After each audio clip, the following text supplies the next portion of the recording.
السلام علیکم دوستو، میں ہوں آپ کا ہوسٹ تیمور عباس اور آپ دیکھ رہے ہیں تھنک گلوبل۔ بہت سے لوگ ہمارے جو ویورز ہیں ان لوگوں کا ایک میجر کنسرن ہے، اور وہ کنسرن یہ ہے کہ ہم اگر اپنی فیملی کو یعنی کہ اپنی اسپاؤس اور کڈس کو یہاں پر بلانا چاہتے ہیں تو اس کے لیے ہمارا کیا پروسیجر ہے۔ تو میں نے کافی لوگوں کو ان پرسن بھی یہ چیز بتانے کی کوشش کی کہ ڈپینڈ کرتا ہے آپ کے ویزا کی سچویشن کے اوپر۔ اگر آپ اسٹوڈنٹ ہیں تو ریکوائرمنٹس ڈفرینٹ ہیں، اگر آپ بزنس ویزا پہ ہیں تو ریکوائرمنٹس ڈفرینٹ ہیں، اگر آپ ورک پرمٹ پہ ہیں تو ڈفرینٹ ہیں، اور اسی طرح پی آر اور سٹیزن شپ کے والوں کے لیے ڈفرینٹ ہے۔ اور باقی کیسز ریلیٹیولی آسان ہیں بنسبت پی آر اور سٹیزن شپ والوں کے لیے۔ اس کے لیے امیگریشنز ورکر کافی ڈیٹیل سے آپ کی کہہ لیں جانچ پڑتال کرتے ہیں، آپ انویسٹیگیشن کرتے ہیں، اس کو انڈرسٹینڈ کرنے کی کوشش کرتے ہیں کہ کیا آپ کا ریلیشن شپ لیجیٹیمیٹ ہے اور ریئل ہے، اور آپ کہیں ایسا تو نہیں کہ آپ ان کے ساتھ کوئی دھوکہ کر رہے ہیں۔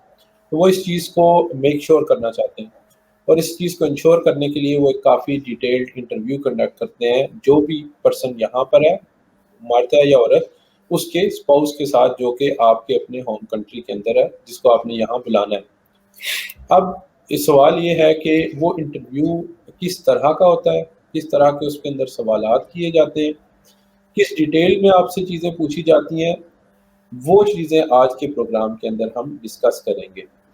ایک اور چیز اس کے اندر میں مینشن کر لوں کہ وجہ کیا ہے کہ وہ اتنی ڈیٹیل میں دیکھتے ہیں، بیکاز اگر آپ کے پاس پی آر ہے یا سٹیزن شپ ہے تو جو آپ کے اسپاؤس ہیں ان کے یہاں پر رائٹس ڈفرینٹ ہو جاتے ہیں۔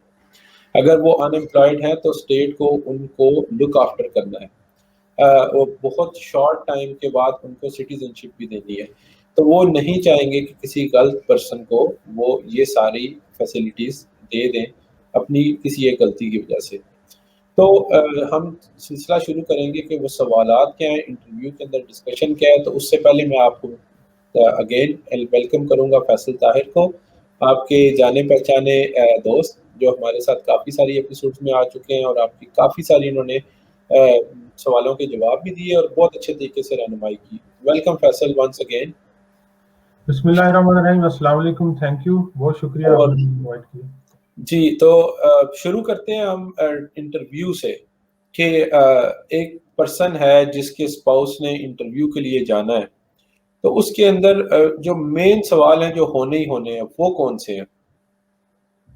سب سے پہلے تو یہ آپ کی جو شادی ہے وہ کس جگہ پہ ہوئی، یعنی پلیس، اور اس میں گیسٹ کتنے تھے، اور وہ کس یعنی فار ایگزامپل امام نے کرائی، خطیب نے کرائی، اور پھر وہ ادھر جس طرح ادھر ان کی چرچ میں ہوتی ہے وہ کسی مذہبی پلیس پہ ہوئی تھی، یہ شادی ہال میں ہوئی تھی، اور جو آپ کا اسپاؤس ہے اس کی فیوریٹ ڈش کون سی ہے، اور آپ فرسٹ ٹائم کدھر ملے تھے، آپ کی شادی کیسے ہوئی، یعنی اس کے جو آپ اور کتنے عرصے سے آپ ایک دوسرے کو جانتے تھے، یہ یعنی چند کوسچنز ہیں جو پوچھے جاتے ہیں۔ ایگزیکٹلی۔ اچھا، اس کے علاوہ میں اس میں ایڈ کرنا چاہوں گا کہ ایک چیز جو کلچرل ڈفرینس ہے ہمیں اس چیز کو بھی مد نظر رکھنا ہے۔ کلچرل ڈفرینس اس طرح ہے کہ یہاں پر لازمی نہیں ہے کہ لوگ شادی کے بعد ہی ایک دوسرے کے ساتھ رہیں۔ یہاں پر ڈفرینٹ نام یوز ہوتے ہیں، جس کو وہ رجسٹرڈ پارٹنرز کہتے ہیں، سامبو کہتے ہیں، وہ کہہ لیں کہ وہ کانٹریکٹ میرج سارٹ آف وہ بھی ہوتی ہے۔ تو یہاں پر مختلف چیزیں ہیں۔ ہمارے ہاں کلچرل ڈفرینس میں اس طرح آتا ہے کہ ہم نکاح کر لیتے ہیں، رخصتی بعد میں کرتے ہیں، وہ اس سوچ سے کہ ہم ویزا ہو جائے گا تو جیسے ہی ویزا کنفرم ہوگا رخصتی کر دیں گے۔ تو اکثر اس چیز کے اوپر ایک سوال اٹھتا ہے کہ آپ نے کتنا عرصہ ایک دوسرے کے ساتھ گزارا ہے۔ تو اگر آپ نے نکاح کر لیا ہے اور ابھی آپ کی رخصتی نہیں ہوئی تو یہ ان کے لیے ایک چیز انڈرسٹینڈ کرنا تھوڑا مشکل ہوتا ہے، یا اس چیز کو وہ اس طرح سے نہیں دیکھتے جس طرح ہم دیکھتے ہیں کہ آپ نے ایک ساتھ عرصہ تو گزارا نہیں اور آپ کی شادی کو 2 سال ہو گئے ہیں، تو یہ کیسے ممکن ہے۔ تو آپ کو ان چیزوں کو طریقے کے ساتھ جواب دینا ہے، یا آپ نے اس چیز کو زیر غور رکھنا ہے کہ آپ نے ان کو یہ چیز کنوے کرنے کی کوشش کرنی ہے کہ آپ نے جو ہے نا وہ وقت نہیں گزارا، اور نہیں گزارا تو کیوں نہیں گزارا۔ اور یہ بھی آپ سے پوچھ سکتے ہیں لیٹس سپوز کہ لاسٹ کچھ اتنے عرصے میں آپ نے کتنا ٹائم ساتھ گزارا. تو یہ وہ ساری وجوہات مطلب وہ سارے سوال ہیں جو آپ ایکسپیکٹ کریں اور ان کا جواب کیسے دینا ہے وہ چیزیں وہ میرا خیال ہے کیس ٹو کیس ہوں گی. ہر پرسن کے لیے وہ ایک انڈیویجول اور اس کا اپنا ایک جواب ہوگا. جی فیصل. اس میں یہ وہ اسپیسیفکلی پوچھتے ہیں when you start living together. تو اس میں میری سجیشن تو یہی ہے کہ آپ جو شادی کی ڈیٹ ہے یا نکاح کی ڈیٹ ہے اس سے کہیں کہ ہم نے وہی اسٹارٹ لیونگ ٹوگیدر. تیسرا پوچھتے ہیں کہ یہ ڈیٹ آف دا میرج. ابھی ریسنٹلی ایک اپیل دوست کی ہے, اس میں انہوں نے پوچھا اس کی جو وائف ہے ان کا جو انٹرویو ہوا ایمبیسی میں, بنگلہ دیش کے تھے وہ دوست, تو ان کو انہوں نے پوچھا کہ آپ کے جو گیسٹ کتنے تھے, انہوں نے بتایا کہ 11. اور جو دوست ہے ان سے پوچھا ادھر تو اس نے کہا 8. تو اس نے اس کی بیس پہ جو ہے وہ ریجیکٹ کر دیا. ابھی ریجیکشن کی جو ریزنز ہیں, ایک اس میں تھا کہ اس نے جو گیسٹ ہیں وہ 8 بتائے اور اس نے بتایا 11, تو یہ ڈفرنس آ گیا. تیسرا اس نے بتایا کہ یہ آپ شادی سے پہلے ایک دوسرے کو جانتے تھے, یہ کویشچن تھا. انہوں نے کہا کہ نہیں, تو یہ ان کے لیے تو بڑی شاکنگ تھی کہ آپ جانتے نہیں تو آپ نے اس سے شادی کیسے کر لی. وہ اس چیز کو یعنی کہ تھوڑا سا ان کے لیے ایکسیپٹ کرنا یا انڈرسٹینڈ کرنا مشکل ہے کہ ہمارے ہاں ارینج شادی ہوتی ہے, تو اس کو بھی آپ کور اپ رکھیں کہ شادی سے پہلے آپ جانتے تھے یا نہیں جانتے تھے.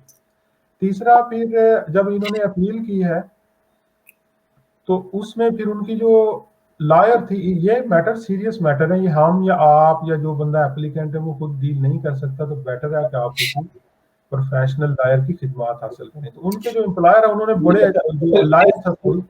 ہاں جی, ایک چیز یہاں پہ میں مینشن کر دوں کہ یہ بڑی امپورٹنٹ چیز آپ نے بتائی ہے کہ جو لوگ بھی ہماری اس ویڈیو کو سن رہے ہیں پلیز میک شیور کہ جو انفارمیشن ہم دے رہے ہیں یہ جسٹ ایک انفارمیشن ہے, نہ یہ لیگل کاؤنسل ہے یا نہ یہ آپ کو ایک لیگل ایڈوائس ہے. ہم صرف وہ بتا رہے ہیں جو کہ ہم نے اپنے ایکسپیرینسز سے لوگوں سے سن کے آپ کے ساتھ شیئر کی ہے. تو اگر آپ اس کو سمجھیں کہ ہاں ایسا ہی ہوتا ہے, وہ بالکل صحیح نہیں ہے. میرا خیال ہے کہ آپ کو اپنی ساری ڈیٹیلز اپنے حساب سے وہ ان کو ویریفائی کرنا ہے, لیکن ہم صرف یہ بتا رہے ہیں کہ آپ نے ان چیزوں کو مد نظر رکھنا ہے جب بھی آپ اپنا کیس تیار کریں گے. جی فیصل. تو ان کی جو لائر انہوں نے کہا کہ یہ جو لڑکا تھا یہ جب شادی کے لیے لے کے گیا ان کے گھر اپنی بارات, تو اس میں جو بندے ان کے ساتھ گئے ان کو تو یہ گیسٹ نہیں سمجھتا تھا, یہ تو اس کے اپنے بندے تھے. اس نے گیسٹ سمجھا جو دلہن کے گھر والے ان کو, اور اس نے گیسٹ سمجھا جو یہ لوگ آئے تھے اپنے گھر والوں کو, تو اس نے گیسٹ کاؤنٹ نہیں کیا. تو اس میں اپیل میں انہوں نے پھر اس پوائنٹ کو اس طرح کور اپ کیا کہ جو دلہن تھی اس نے اپنے گھر والوں کو گیسٹ میں نہیں گنا, اس نے گنا جو دلہے کے گھر والے تھے ان کو ایز اے گیسٹ, وہ ڈیفرنٹ تھے. تو دلہے کے جو دلہا تھا اس نے اپنے گھر والوں کو ایز اے گیسٹ تو نہیں گنا, اس نے تو اس کو اپنا ہی گنا, اور جو گیسٹ تھا اس نے ان کو گنا. تو یہ ایک چیز کی انہوں نے پھر اس کو کور اپ کرنے کی کوشش کی اس طریقے سے. اس میں یہی سجیشن ہوگی کہ اگر جو اسٹوڈنٹ ہے سب سے ایزی ہے اسٹوڈنٹ کے لیے اپنی وائف کو بلانا, آپ اسٹوڈنٹ پہ ہی بلوا لیں. لیکن جو جب پھر آپ پی آر کے لیے جاتے ہیں یا جب آپ پاسپورٹ کے بعد اپلائی کرتے ہیں تو اس کی ریکوائرمنٹ جس طرح آپ نے پہلے مینشن کی ہیں کہ وہ زیادہ ان کے رائٹس ہوتے ہیں, تو وہ ان کی پھر جو اسٹرکٹنس ہے وہ بھی زیادہ ہو جاتی ہے, وہ زیادہ جانچ پڑتال کرتے ہیں اس کے لیے. بالکل. تو یہ آپ کو کافی کیئرفلی ان ساری چیزوں کو دیکھنا ہے, اور ان چیزوں کو آپ کو دیکھ کے اس کا پراپر اپنی جو ہے وہ جو جوابات ہیں اس کو تیار کر کے تو پھر انٹرویو میں جانا ہے, تاکہ یہ نہ ہو کہ آپ کی صرف وہ کہہ لیں کہ فیلئر آف ججمنٹ یا آپ کی وربل مسٹیک کی وجہ سے آپ کو کافی سارا ٹائم زیادہ انتظار کرنا پڑے. سو بی شیور کہ آپ نے کون سی انفارمیشن دینی ہے. آپ کو بیسیکلی اپنے میرج اپنے ریلیشن شپ کے بارے میں جو ڈیٹیل ہے وہ ایک جیسی آپ کو تیار ہونی چاہیے, تاکہ آپ لوگ وہاں جا کر آپ اس کو طریقے کے ساتھ پریزنٹ کر سکیں. آپ سے وہ شاید آپ سے تصاویر بھی مانگ سکتے ہیں کہ آپ کی اگر شادی ہوئی اس کے اوپر اگر کتنے لوگ تھے اس کی کوئی تصاویر آپ کے پاس موجود ہے یا فوٹو البم موجود ہے. تو یہ چیزیں بھی مجھے پتا ہے کچھ لوگوں سے انہوں نے مانگی ہے. ایون کہ جو بندہ ادھر سے سویڈن سے شادی کے لیے پاکستان گیا ہے اس کی وہ ٹکٹس بھی مانگتے ہیں اور پاسپورٹ پہ سٹیمپس بھی مانگتے ہیں. اگر نہیں بھی ہیں تو آپ یہ ان کو پرووائڈ کریں بیفور دے آسک یو کہ جب آپ سویڈن سے آپ نے ٹریول کیا ہے اور شادی کی ڈیٹ ہے اور جب آپ واپس آئیں یہ لگائیں, پاسپورٹ کی جو اسٹیمپس ہیں وہ لگائیں. اور سب سے امپورٹنٹ بات ہے جب آپ شادی کر کے واپس آئیں سویڈن میں تو فوری طور پہ آپ سکاتے ورکر جائیں اور ادھر اپنی شادی کو رجسٹر کرائیں. تو یہ آپ کے لیے بہت بڑا ایک لیگل پروف بن جاتا ہے کہ he or she is your wife اور ہسبینڈ. تو وہ پھر آپ جب آپ اپنی اپلیکیشن مائگریشن میں جب سبمٹ کرائیں گے اس کے ساتھ اٹیچ کریں گے تو یہ آپ کا کیس تھوڑا سا زیادہ اسٹرانگ ہو جائے گا. اور یہ آپ ویزا سے پہلے کر سکتے ہیں. بالکل. اور کوشچن میں وہ یہ بھی پوچھتے ہیں کہ آپ صبح کتنے بجے اٹھتے ہیں, ناشتہ آپ کب کرتے ہیں, اور رات کو کتنے بجے سوتے ہیں, رات کو کیا کھاتے ہیں, اور آؤٹنگ کے لیے آپ کدھر گئے تھے, یا شادی کے بعد فرسٹ ٹائم آپ کدھر گئے تھے.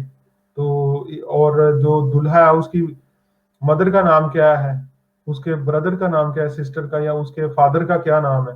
تو یہ چیزیں جو آپ نے اپلیکیشن فارم جو ہے اس میں بھی سبمٹ کروائی ہوتی ہیں. تو یہ پھر پوچھتے ہیں کہ دلہن کی جو مدر ہے ان کا کیا نام ہے, ان کے فادر کا کیا نام ہے, اور ان کے جو سبلنگز ہیں یعنی کہ بردر اینڈ سسٹر ان کا کیا نام ہے. اور اس میں میری ایک یہ بھی سجیشن ہوگی کہ آپ جو اپلیکیشن آپ نے سبمٹ کروائی ہے وہ دلہا یا دلہن دونوں بھی ہیں وہ اس کو پڑھ لیں اچھے طریقے سے, جو بھی بلوانا چاہ رہے ہیں ایک دوسرے کو ان کے پاس وہی انفارمیشن ہوتی ہے, وہ زیادہ تر کوشچن اسی میں سے پھر پوچھیں گے. تو اس کو آپ کو اچھی طریقے سے انفارمیشن ساری ازبر ہونی چاہیے. زبردست. چلیں, بہت شکریہ فیصل آپ کا اور دیکھنے والوں کا. اگر آپ کے پاس مزید اس سے ریلیٹڈ کوئی سوال ہو تو یو آر موسٹ ویلکم. آپ لوگ اپنے سوال ہم تک پہنچائیں تاکہ ہم اس چیز کو مزید جو ہے نا دیکھ سکیں اور آپ کے سوالوں کے بہتر جوابات ہم تلاش کر کے آپ تک لے کر آئیں. ونس اگین کہ یہ ساری ویڈیوز جو بھی ہم بناتے ہیں یہ آپ کی انفارمیشن کے لیے ہیں, تو آپ اس کو ایز اٹ از نہ لیں انفارمیشن کو, یہ سنیں آپ اور پھر فردر آپ انویسٹیگیٹ کریں. آپ متعلقہ ویب سائٹس کے اوپر متعلقہ ڈاکیومنٹس کو پڑھ کر آپ اس انفارمیشن کو ویریفائی کریں کہ جو بات ہم کہہ رہے ہیں کہ کیا وہ صحیح ہے, اور پھر اس کے بعد آپ اس کے اوپر عمل کریں. تو ہماری صرف یہ جو باتیں ہیں اس کو آپ ایز این انفارمیشن لیں. اگلے پروگرام تک کے لیے بہت شکریہ اور اللہ حافظ.